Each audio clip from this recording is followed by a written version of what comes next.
This isn't working. Nigel Farage explains what Theresa May needs to do to deliver Brexit.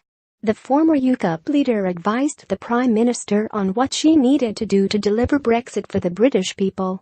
Speaking on his LBC show, the British MEP called for the Prime Minister to send a warning to the EU over its demands for more money.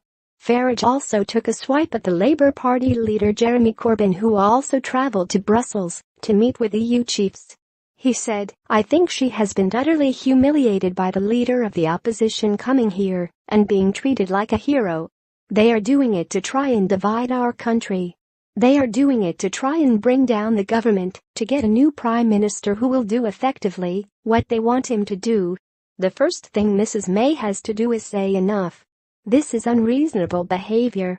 Secondly, she needs to tell the European Parliament President Antonio Tajani, who thinks £20 billion sterling as a divorce payment is peanuts, and it should be about £50 billion or £60 billion. I think she should tell him to sling his hook, because we don't owe any large sums of money, let alone the crazy amounts he is suggesting.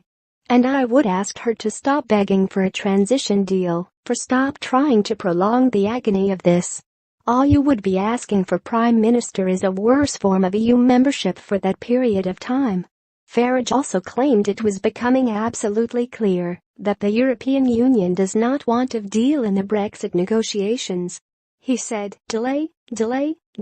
They are trying to force us into a position where we hand over large sums of money in return for no guarantees at all.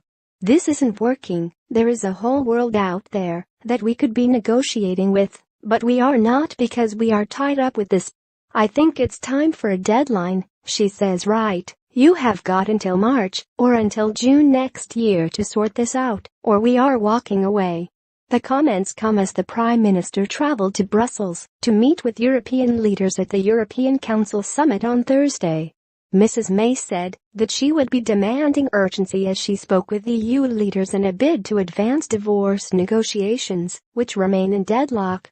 She said, "This council is about taking stock, also about looking ahead to how we can tackle the challenges that we share across Europe. That means, of course, continued cooperation that must be at the heart of a strong future partnership that we want to build together. Of course, we will also be looking at the concrete progress that has been made in our exit negotiations and look at setting out ambition plans for the weeks ahead. I particularly want to see an urgency in reaching an agreement on citizens' rights."